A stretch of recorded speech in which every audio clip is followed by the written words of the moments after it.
Hello everyone and welcome to this lecture series on materials management. In this video, we will be seeing purchasing of materials, that is the make or buy decision, then purchasing procedure and purchasing of capital equipment. Now in an organization, it is very difficult to decide whether to make a product or buy a product. So this make or buy decision basically depends on the benefits which we obtain from making a product and buying a product. So basically, if the benefits received from by making the product is more, we will go for making, and if the benefits from buying is more, then we will go for buying a product. So a make or buy decision is an act of choosing between manufacturing a product in-house or purchasing it from an external supplier. Make or buy decisions, like outsourcing decisions, speak to a comparison of the costs and advantages of producing in-house versus buying it from somewhere else. Now, there are many factors associated with the making and buying.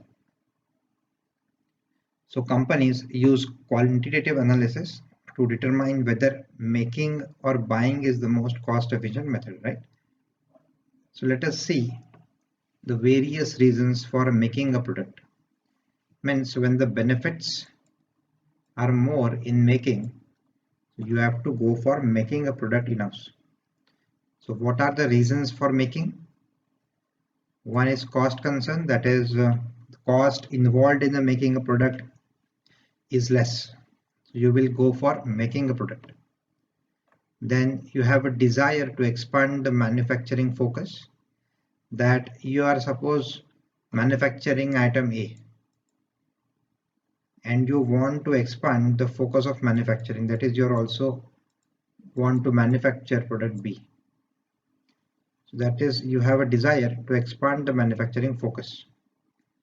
That is Titan is doing. Titan is producing watches also and goggles also and so on, right? So they have expanded their focus. Then need of direct control over product. So if you go for making a product, you have a direct control on the product. That is, you will have control over the manufacturing processes, raw materials, etc., outgoing quality of that product. So you will have a direct control on that product. Then if your product is innovative, then again intellectual property concerns are there. Then quality control concerns, because most of the time quality always matters. So if you want to ensure your own product's quality, you will go for making a product. Then if the supplier is unreliable, then also you will go for making. Then you do not have competent suppliers which will provide you the required products. So again, in that case, you have to make the product. Then volume is too small to get supplier attracted. Means you only want, say, 10 components or 100 components only. Again, it may happen that it is only one time requirement. It is not frequent requirement. So in that case also, you will go for the making decision. Then reduction of logistics cost, then to maintain a backup source, then political and environmental reasons, or organizational pride. So if you want to have a monopoly in the market, which is beneficial for the organizational pride, you will go for making a product. So these are just sample reasons. So the list of reasons for making a product is huge. So I've just given some sample cases. Now when to go for buying a product. So if the benefits of buying is more than the making a product, you will go for buying a product. So what are the reasons for buying? First is you have a lack of technical experience, or your supplier can make the product better than you. In that case, you will go for buying. Then again, this second point I've just explained, supplier expertise on the technical areas and the domain. Cost considerations, that is, if it is better to buy then make. The need of small volume. Now you need only small volume, right? And supplier is available for that.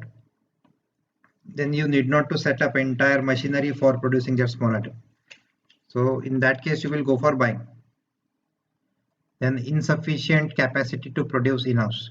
You do not have space or capacity to produce products in-house. Then brand preferences and strategic partnerships. You can go for buying a product to establish a relation with your supplier, right? So that you can do for buying a product. The next topic of this lecture is purchasing procedure. So there is a systematic methodology which is followed for purchasing an items. So first, the need is generated by the production department or store department. So if the material is unavailable in the store department, the need is recognized. So the first is purchase requisition. Next is selection of purchase method. Then next step is receipt of quotation. Then comparative statement. Then negotiation, issue of purchase order. Then monitoring the purchase order. Then receipt and inspection of the received order. Maintenance of the records. And finally, if everything is okay, then payment to supplier. So this is a systematic purchasing procedure which is usually followed in the industry. Now let us see all these steps one by one. So first step is purchase requisition. So purchase requisition is an official request by the user department for purchase of prescribed quantity, quality and specifications. It is prepared by the storekeeper when inventory reaches at reorder level. It is also called an indent for material. So if the material available in the stores reaches at a reorder point, in that case, this reorder point basically considers the demand through lead time also. So in that case, the stores department will send a purchase requisition with this form. This is a sample form given, that is request number, request date, location, requested by, expected delivery date, then serial number, order number, material code, specification of material which is required, quantity in which required, if any remarks or justification is there, then that is entered over here. Then authorized signatory, purchase manager sign, finance manager sign. This is the sample requisition form and it will vary from company to company, right? So this is purchase requisition which is sent by storekeeper or stores manager to purchase department. Then depending on the type of material, the purchase department will select the purchase method. Now there are multiple methods of purchasing, that is bulk purchasing, hand to mouth purchasing, speculative purchasing, blanket purchasing, reciprocate purchasing, contract purchasing and tender buying. So let us understand all these processes one by one. First is bulk purchasing. So as name indicates, so bulk purchasing is the most economical form of purchasing, but at the same time it involves more capital investment of overstocking and high storage cost owing to likely damages. So bulk purchasing is an ideal option for making large quantity of purchase for the future, right? The second method is hand to mouth purchasing. So this purchasing is also known as zero stock buying, which means that there is no purchase transaction done until a demand arises and accordingly the purchase of quantities is decided. So if you need suppose 10 items, then you will go to market and then you will buy these 10 items. So that is whenever demand arises, you will purchase it. So it will involve zero stock. It will be consumed as it is, you have bought it. So that is hand to mouth purchasing. So using this method avoids any blockage of capital investment in material carrying cost, obsolescence cost, and wastage of materials. So only drawback in this method is there is a fear of production halts due to paucity of materials. Because if you need 10 items of certain material, and if those items are not available in the market, then your production may stop, right? So this is hand-to-mouth purchasing. The third is speculative purchasing. Now, in cases when manufacturers prefers to purchase materials in large quantities than required in manufacturing process, it is planned such that surplus can then be sold off at higher prices for earning profits, right? So speculative purchasing is popular in cases of extremely low prices when it is expected that these materials will fetch better prices in upcoming period. While one can benefit from speculative purchasing method that it can give you huge speculative profits, it also blocks large amount of capital and you need large storage space, and as such there is risk of obsolescence also. Then suppose you know that, for example, this is a time graph and you know that this is, suppose, let us say price of particular item. So you know that right now this price is somewhere here, and after say 1-2 month or 1-2 year it is going to rise, maybe due to unavailability of material, shortage of material. So you will buy over here and you will consume it the quantity which are required to your department, and then when the stock when the price is higher, you will sell your product over here. So this is speculative purchasing. The next is blanket purchasing. This method involves ordering items of same group under one category. The blanket purchase orders can be utilized for purchasing frequently purchasing items or services and have been designed such to effectuate the procurement process. That is, if you are buying a stationary item, so the blanket of stationary items will be created and it will be bought from the market, right? If you are buying, let us say, coolant or such type of material, then the second blanket will be created like this. So this is blanket purchasing. Next is reciprocate purchasing. In this form of purchasing, an arrangement is entered into between two or more organizations that purchases each other's goods and services. It is, let us say there is one company A and company B. So these two companies will enter into an agreement, that is, A will buy company's B product and B will buy the products from company A. This should be the agreement. This is not arrangement, this is agreement. So this is reciprocate purchasing. The next is contract purchasing. The purchasing under contract, usually formal, of needed materials, delivery of which is frequently spread over a period of time. Under this method, a specific quantity of material is contracted to be purchased and delivery is taken in future. Even though the goods are procured in the future, but the price and other terms and conditions are fixed at the time of contract. So this method may be useful when price rises in the future may be expected and material requirements for future may be actually estimated. Suppose, for example, again you know that in future these prices are going to increase. So you will form a contract at this point of time and you will get this material at this point of time. Suppose you require material at this point, this is your required time period, but you know that whenever you require that material, the prices are going to increase. But you will enter into contract at this point of time, right? And you will receive material as and when you are actually requiring it. So this is a contract purchasing. The next method is tender buying. So this type of special buying is undertaken generally by the government departments and public sector undertakings to avoid favoritism and corruption.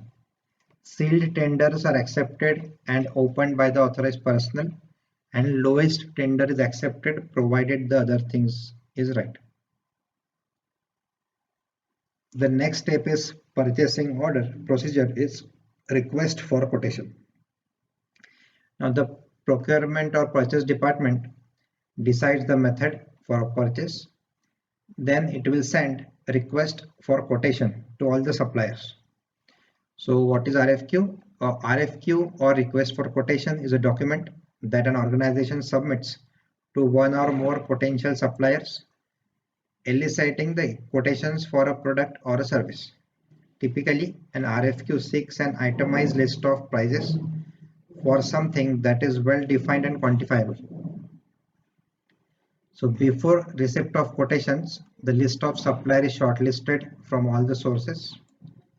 A reasonable number of suppliers is shortlisted as per the requirement, and later inviting quotation is sent to them. All the information regarding specification of the goods, quantity, and expected time of delivery are mentioned in the quotation. Suppliers are asked to submit their bid in two envelopes. One is a technical bid and other is a financial bid. A reasonable time is given to suppliers to submit their bids, which is around 15 to 21 days. The sample request for quotation or inquiry for quotation form is shown over here.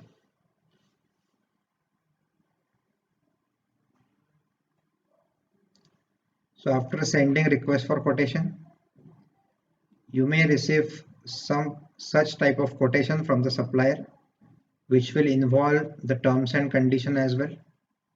For example, payment 20% advance with order 80% against dispatch documents to the bank, right? Or maybe excise duty, inspection, error works, and so on. The general terms and conditions offered by the supplier are given over here. And similarly, we will receive number of quotation documents. After receiving quotations from number of suppliers, then you have to go for comparative statement. Now, once the bids are received, the purchase committee open the technical bid first. So basically, that document will contain the two envelopes. One is technical, one will contain technical bid, other will contain the financial bid. So first is technical bid is opened in order to evaluate the specifications offered by the suppliers. Means if the technical specification offered by the suppliers are in line with our specifications, then financial bid is open. The supplier that quotes the lowest bid is generally selected. However, there are other considerations as well that are taken into account. For example, financial standing, brand image, ability to meet demands, etc. So finally, the vendor which is most suitable on the grounds is selected. After selecting a supplier, next step is negotiation. So it is always better to negotiate. So negotiating is the process that procurement professionals go through to create favorable terms as a part of a new supplier contract. It is done for achieving one or more of the following objectives. That is cost, value for money, delivery time negotiations, payment condition, aftercare and maintenance terms, and quality standards. So you can negotiate for the cost to minimize, value for money to increase, then specific delivery time requirements. If you want to change or negotiate on any payment conditions, that is, we will not give you, let us say 10% only give you at the time of ordering, and 90% will give you after receiving the order. So in that case, you can negotiate based on the payment conditions. Then after care and maintenance terms, that is, if the supplier is offering you suppose 2 years maintenance service, you may negotiate for extending this 2 years and like that. After the negotiation is done, next is you have to issue a purchase order to your supplier. So the next step is purchase procedure is issuing a purchase order to supplier. Hence, a purchase order is work order given by the buyer to supplier to supply a specific quantity of goods with specified dimensions at pre-agreed price. In this, it is in a term of a legal document that has implications for both the parties. The order should be clear and written in simple language as agreed by both the parties. It must include all the terms of the dealing and must be signed by the proper authorized signatory. This is a sample document showing purchase order. So you will have item description, quantity required, price, and delivery schedule. Right? So this is a sample purchase order. Then once you have given the purchase order to supplier, you may not assume that your work is over, but you have to keep monitoring the purchase order. You have to keep taking follow-ups. So the duty of purchase department is not finished by just placing the purchase order. It has to ensure that order is closely monitored and supplier is pursued to make timely delivery. Big organizations have a dedicated section of employees who keep track on consignments of material from various suppliers at different point of time by asking supplier to send acknowledgement for the purchase order, sending emails, making telephone calls for status of delivery can be done. So you have to basically ensure the monitoring. You have to ensure this purchase order must be delivered at the right time. So after you receive the consignment or work order or products items, the next step is receipt and inspection. So generally a storekeeper receives the goods and matches it with the quantity and specifications of the purchase order. So you have to tally whether the quantity received is as per our requirement, as per the purchase order. The specifications given in the purchase order is as per the received quantities. Okay, that is to be ensured. So sometimes a separate section or unit is entrusted with the duty of receiving the goods. The supplier sends a delivery receipt along with the consignment. The storekeeper or the receiving department acknowledges the receipt of goods on the delivery receipt and it is sent to purchase department. He also mentions the quantity of defective goods.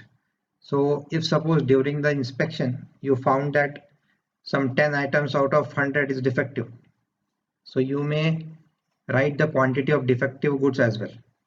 So sometimes goods are technical nature and are required to be tested. So in that case, a testing report is sent to purchase department.